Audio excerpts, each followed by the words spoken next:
Gerakan penghematan pernah dicanangkan pada masa pemerintahan Presiden Megawati Soekarno Putri dan Presiden Susilo Bambang Yudhoyono. Namun, upaya itu belum tuntas dilakukan. Kini, di awal pemerintahannya, Presiden Joko Widodo juga menaruh perhatian terhadap persoalan ini. 3 surat edaran langsung dikeluarkan Menteri Pendayagunaan Aparatur Negara dan Reformasi Birokrasi Yudi Trisnandi. 3 surat itu merupakan tindak lanjut instruksi Presiden Jokowi untuk melaksanakan gerakan penghematan nasional saat sidang Kabinet 3 November 2014. Surat edaran pertama adalah Surat Edaran Nomor 10 Tahun 2014, tanggal 4 November 2014, tentang peningkatan efektivitas dan efisiensi kerja aparatur negara. Selang 2 pekan, keluar Surat Edaran Nomor 11/2014 tentang pembatasan kegiatan pertemuan rapat di luar kantor, dan kemudian Surat Edaran Nomor 13/2014 tentang gerakan hidup sederhana. Melalui surat edaran itu, aparatur sipil negara diminta membatasi perjalanan dinas, rapat di luar kantor, hemat listrik, pendingin ruangan, telepon, air, alat tulis kantor, dan kendaraan dinas hanya untuk kepentingan dinas. Sebagai bentuk pengawasan, setiap 6 bulan sekali, setiap instansi diminta melaporkan penghematan yang telah dilaksanakan ke kementeriannya.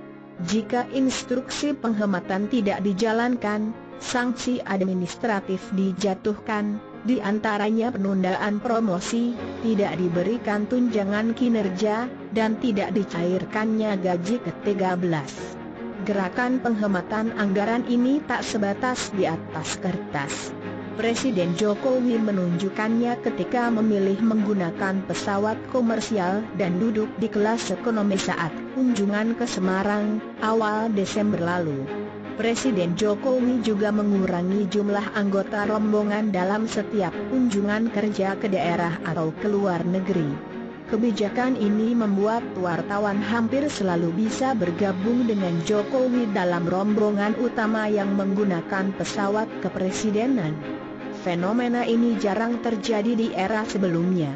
Jokowi juga mengurangi jumlah staf kepresidenan, yang antara lain dilakukan dengan tidak lagi memakai juru bicara dan staf khusus. Makanan dan minuman di kompleks Istana Kepresidenan juga disederhanakan. Di jajaran menteri, penghematan antara lain dilakukan Menteri Dalam Negeri Cahyokumolo. Caranya antara lain dengan memaksimalkan gedung Sasana Bakti Praja, ruang pertemuan di kantor Kementerian Dalam Negeri, Jakarta, untuk pertemuan dengan kepala daerah, wakil kepala daerah, dan jajaran Kemendagri lainnya. Padahal, sebelumnya, pertemuan seperti itu biasa digelar di hotel-hotel berbintang. Gerakan penghematan belakangan ini juga masif dilakukan banyak pemerintah provinsi dan kabupaten kota. Gerakan penghematan itu mungkin terlihat sepele. Namun, jika dilakukan semua instansi, di pusat hingga daerah, anggaran yang dihemat bisa mencapai miliaran, bahkan triliunan rupiah.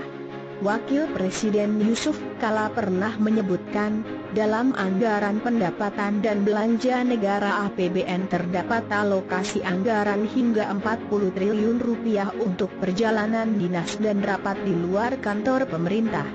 Ini dinilainya sebagai salah satu bentuk inefisiensi anggaran yang harus terus diperbaiki.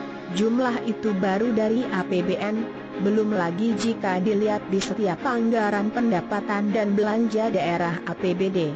Oknum aparatur sipil menggelar kegiatan di luar kantor dan perjalanan dinas selama ini menjadi salah satu cara yang sering dipakai oknum aparatur sipil negara untuk menggerogoti APBN atau APBD. Sebab, setiap kegiatan di luar kantor atau perjalanan dinas, mereka mendapat tambahan penghasilan berupa honorarium, besarnya Rp300.000 sampai Rp500.000 per hari. Menjelang akhir tahun anggaran, modus itu biasa terlihat. Mereka sengaja mengadakan rapat di hotel sekalipun di kantor tersedia ruangan untuk rapat. Ruangan-ruangan di hotel pun habis dipesan. Begitu pula kamar hotel. Mereka berbondong-bondong melakukan perjalanan dinas keluar kota dengan dalih koordinasi atau studi banding. Langkah itu juga memunculkan penyimpangan. Hasil pemeriksaan Badan Pemeriksa Keuangan semester I 2014 menunjukkan, ada orang yang ditugaskan melakukan perjalanan dinas justru tak pergi. Mereka menitipkan surat perintah perjalanan dinas ke orang lain yang berangkat untuk distempel di instansi tujuan sebagai bukti pertanggungjawaban penggunaan anggaran. Praktik ini membuat negara merugi sampai 92,83 miliar rupiah. Selain perjalanan dinas, Lembaga Kebijakan Pengadaan Barang Jasa Pemerintah LKPP sering menemukan pengadaan alat tulis kantor yang sengaja digelembungkan. Satu kantor isinya 5 orang, tetapi beli kertasnya 1,5 miliar rupiah. Kemudian setiap tahun dilaporkan habis sehingga terus dianggarkan. Korupsi kok dari alat tulis kantor, memberi makan anak kok dari korupsi kertas, kata Direktur Pengembangan Strategi dan Kebijakan Pengadaan Umum LKPP Surya Budi Arijanta. Ketika inefisiensi anggaran terus terjadi dan modus korupsi di birokrasi terus berulang, langkah pemerintah untuk mengefisienkan anggaran jelas patut didukung. Sebab, dengan efisiensi tersebut, dana-dana yang tak perlu bisa lebih banyak dialokasikan untuk kepentingan rakyat. Wali Kota Manado Fitki Lumentut, misalnya, menuturkan, pembatasan perjalanan dinas, rapat di luar kantor, rehabilitasi gedung, dan pengadaan mebel bisa menghemat hingga 36 miliar rupiah. Dana itu kemudian dipakai untuk membantu korban banjir di Manado agar mereka bisa membangun kembali rumahnya yang rusak dihantam banjir pada awal tahun 2014. Penghematan ala SBY. Gerakan penghematan seperti yang kini dilakukan Jokowi sebenarnya pernah dilakukan pada masa pemerintahan Presiden Yudhoyono. Melalui instruksi Presiden nomor 10 tahun 2005 tentang penghematan energi, Yudhoyono menginstruksikan penghematan penggunaan penerangan, alat pendingin ruangan, dan kendaraan dinas. Tahun 2012, atas kebijakan Yudhoyono pula, Kemenpan dan RBI mengeluarkan surat edaran yang intinya meminta peningkatan efisiensi, penghematan, dan kesederhanaan hidup. Sejumlah instruksi di surat edaran itu pun membatasi perjalanan dinas, rapat-rapat di luar kantor, dan pemanfaatan fasilitas dinas. Jika dilihat lebih jauh ke belakang, Presiden Megawati pernah melakukan hal yang sama. Melalui Menpan saat itu, Faisal Tamin, dikeluarkan surat edaran nomor 357/M.Panwebeling tentang langkah-langkah efisiensi dan penghematan serta hidup sederhana di lingkungan aparatur negara. Dalam surat edaran itu, aparatur sipil negara diminta menghemat listrik, telepon, air, dan membatasi perjalanan dinas. Aparatur juga diminta tak menggelar resepsi dan pesta di tempat mewah dan berlebihan. Lalu mengapa hingga kini pemborosan terus terjadi?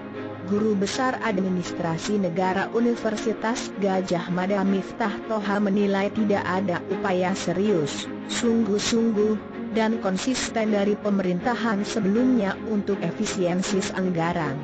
Pengawasan juga lemah dan tak ada sanksi tegas bagi aparatur sipil negara yang memboroskan anggaran.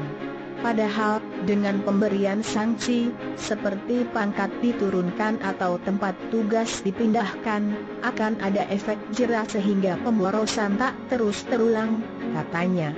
Efisiensi anggaran pun diharapkan Miftah tidak berhenti pada pembatasan perjalanan dinas atau rapat di luar kantor.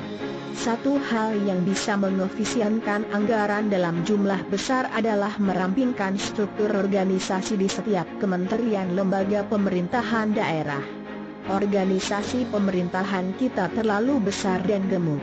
Kalau mau mengefisienkan anggaran lebih besar, jumlah pejabat eselon 1 hingga 4 di birokrasi harus dikurangi karena banyak urusan pejabat itu yang tumpang tindih. Ini merupakan salah satu bagian penting dari reformasi birokrasi sehingga birokrasi kita bisa lebih efektif dan efisien, kata Miftah. Akhirnya, efektivitas penghematan anggaran amat ditentukan sikap dan orientasi aparatur sipil negara. Kesadaran bahwa rakyat merupakan pemilik kedaulatan tertinggi yang harus dilayani, dan bukan melayani, menjadi kunci keberhasilan. Ini mungkin berarti perlu revolusi mental, kata yang pernah dipopulerkan oleh Jokowi. Apon Coanggoro.